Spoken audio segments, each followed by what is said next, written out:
Hello students, welcome back. आज मैं आपको पढ़ाने वाली हूँ various factors that affect activities of enzyme. So our today's topic is factors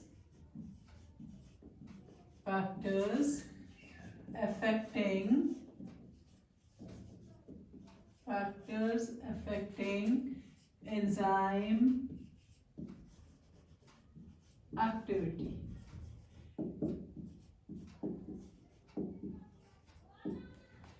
This is the topic. और देखो factors, there are many factors और जो बेसिक 4 फैक्टर्स आपके सिलेबस में हम वो पढ़ने वाले हैं। First is temperature,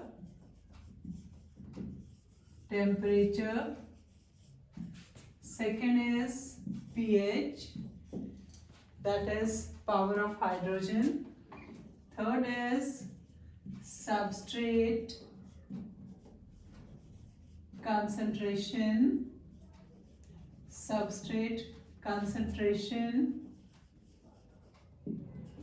and the fourth one is chemical inhibitors.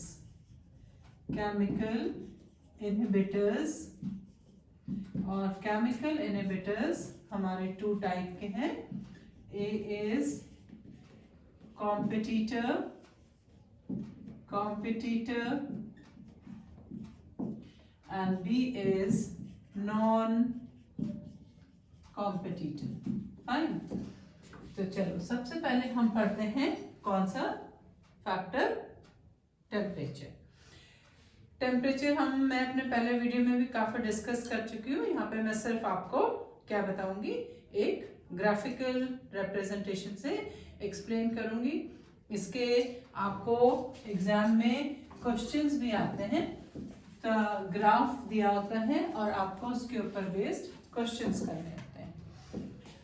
अब suppose this is the activity of enzyme. ये आपकी क्या है, एंजाइम की activity and this side you have what, temperature. Fine, temperature in degree Celsius.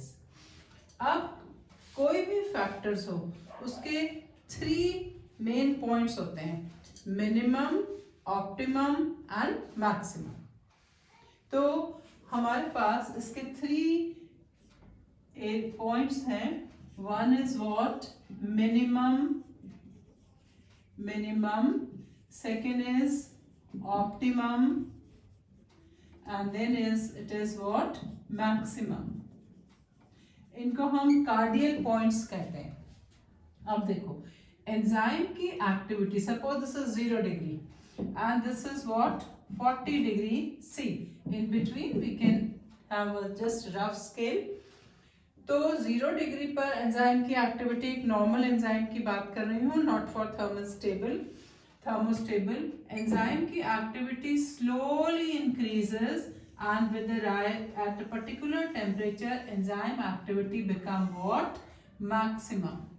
ये enzyme की activity maximum हो गई और ये maximum है आपका optimum. This maximum enzyme activity is at optimum temperature.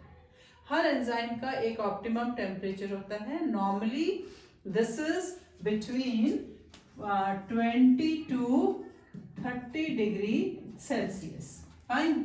और मैक्सिमम टेम्परेचर में एंजाइम की एक्टिविटी क्या हो जाती है, मिनिमम हो जाती है, because enzyme get what, denatured by the action of heat. यहाँ पे see, this is to clarify you more, this is what, enzyme activity. ये क्या है, आपकी एंजाइम की एक्टिविटी है। और यहाँ पे एक्टिविटी क्या हो गई, मिनिमम, और एंजाइम क्या हो गया, दिस इज मिनिमम, और एंजाइम डीनेचर्ड हो गया। और जब टेम्परेचर क्या था, 0 था, तो भी एंजाइम की एक्टिविटी क्या थी, कम है।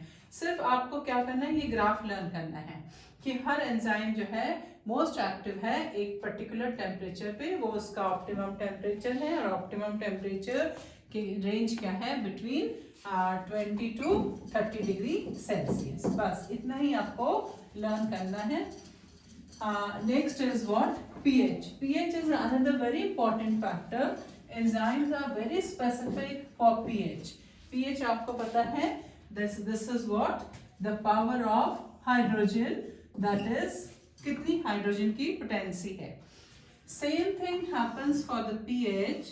इस side this is starting from 0 till 14 आपको मालूम है, और दिस इज pH, और यहाँ पे क्या है, this is activity of enzyme, ये आपकी एंजाइम की एक्टिविटी है।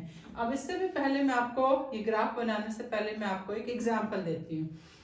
For example we are talking about salivary amylase, ठीक है। सलाइवरी एमाइलेज, आपको अक्सर क्वेश्चन भी आता है कि activity of salivary amylase stops when the food reaches inside the stomach. Why? Because इसका बहुत एक सिंपल सा आंसर है, because of the difference in the pH.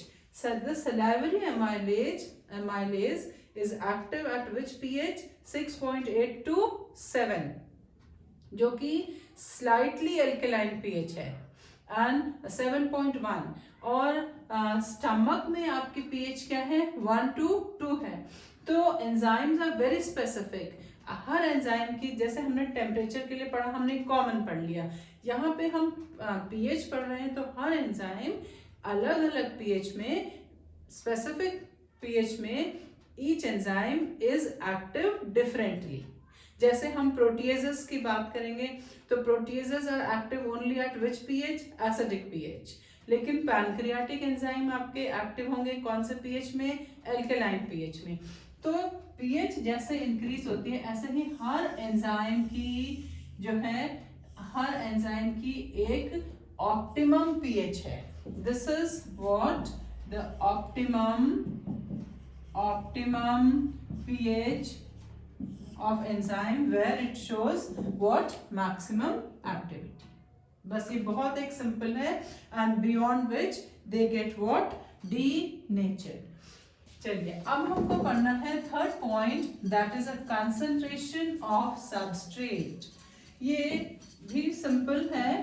substrate आप जान गए कि substrate होता क्या है। This is what, substrate concentration। अब आपको मालूम है कि substrate is a substance on which the enzyme act on। चलिए अब हम इसके लिए भी एक ग्राफ बना देते हैं। This side again will take what, enzyme activity, इस साइड हमने ले लिया enzyme activity, and here is what, substrate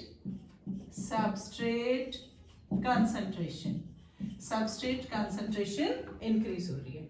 देखो नॉर्म, एक मैं पहले ग्राफ बनाने से पहले आपको एक समझाती हूँ कि सपोज नंबर ऑफ मॉलिक्यूल, यहाँ पे आपके लिए लिखती हूँ कि number of substrate molecules,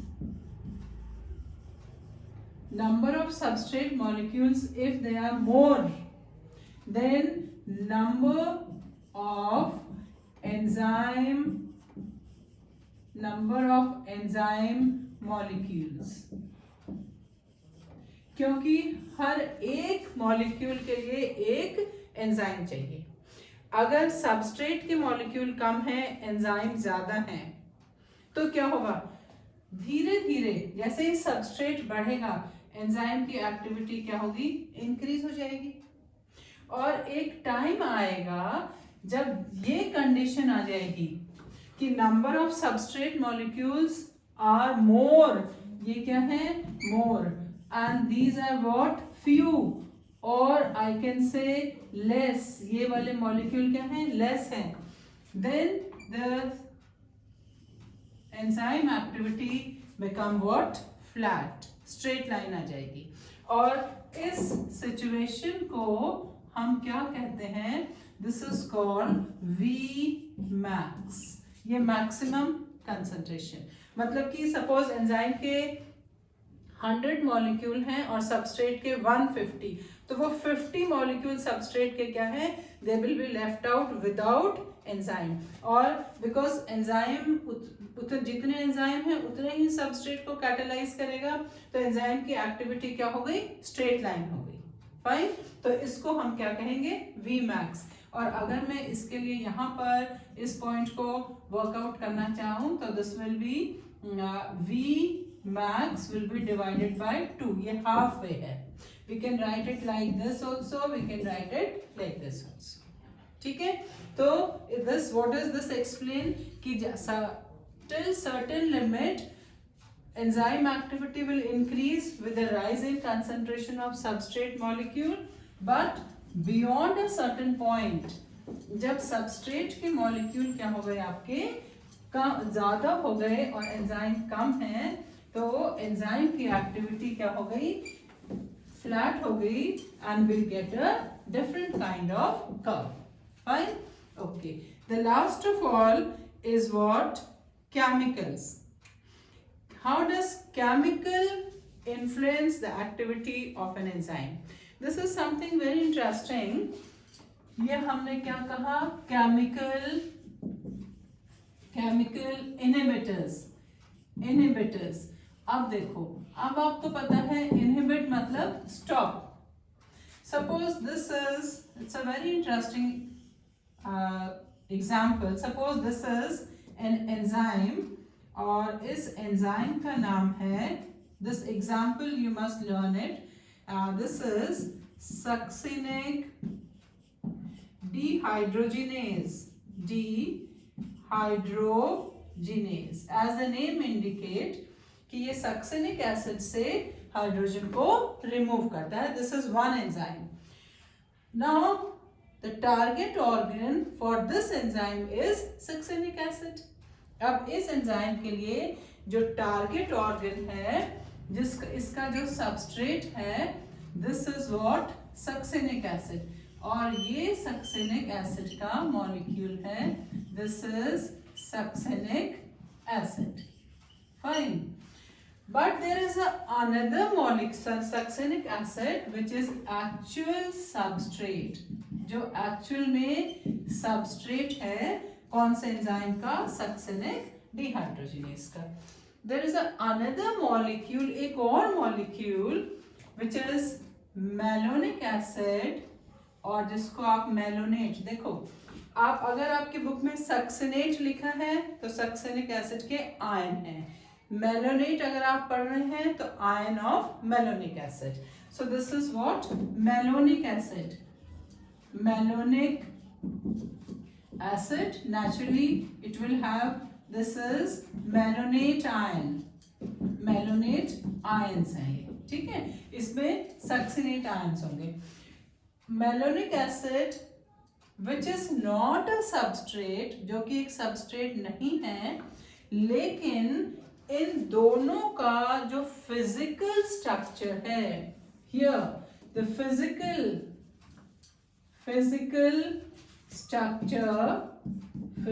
structure of substrate and substance, यहाँ पे सब्सटेंस कौन है, मेलोनिक एसिड।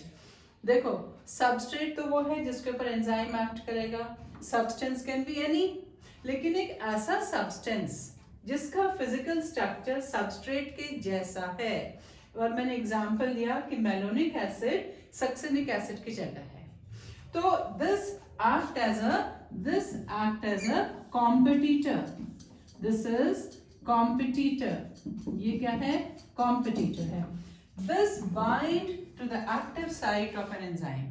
जैसे कि आपने जो है लॉक की ली और आपने गलत लॉक में उसको इंसर्ट कर दिया, तो सही की को आप इंसर्ट नहीं कर पाएंगे। So the enzyme activity is inhibited.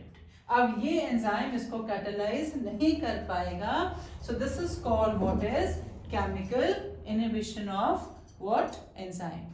So chemicals also inhibit affect the activity of an enzyme, क्योंकि इसमें रॉन्ग सब्सटेंस आके फिट इन हो गया। लेटर बाद में जब सक्सेनिक एसिड, जब ये मेलोनिक एसिड हट जाएगी, it can further work, but for a moment what has happened, the activity of an enzyme has been stopped। और इस एग्जाम्पल को आप याद करिएगा कि malonic acid is a competitive inhibitor of succinic acid, for which enzyme succinic dehydrogenase. और इसका एक एप्लीकेशन भी है इसमें मेडिकल साइंस में, जो हमारे bacterial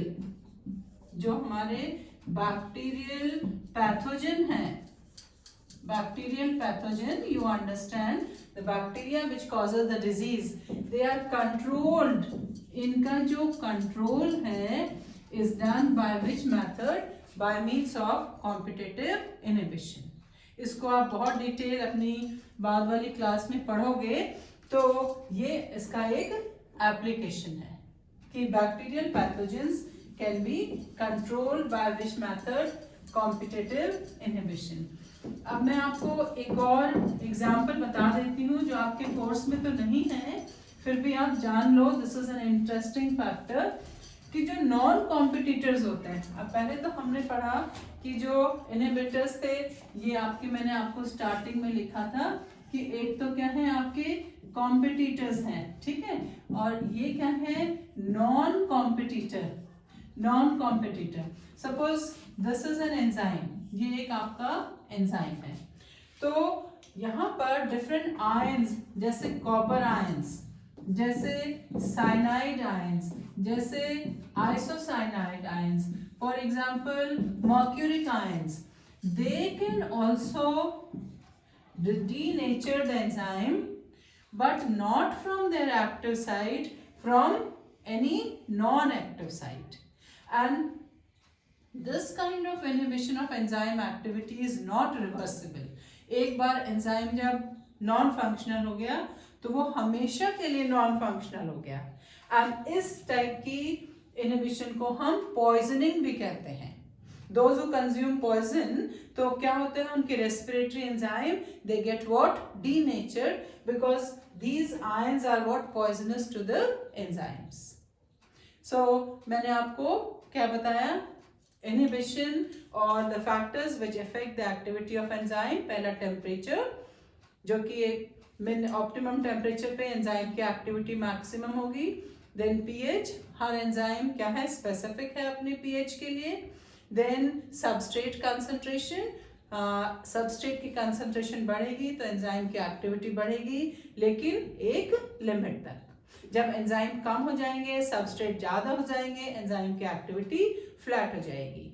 then last of all competitive, दो सब्सटेंस जो कि फिजिकली सिमिलर हैं, तो सब्सटेंस जो है एक्टिव साइट में जाकर बाइंड कर लेगा, तो एंजाइम एक्चुअल सबस्ट्रेट को कैटालाइज नहीं कर पाएगा। और last of all non competitive inhibition, इसमें जो आयंस हैं basically they denature the enzyme from non active site. एक और होता है फीडबैक मैकेनिज्म, वो आपके सिलेबस में अभी नहीं है, आप उसको पढ़ेंगे हॉर्मोन्स में। So I hope you have understood, like, and please don't forget to subscribe my video. Thank you.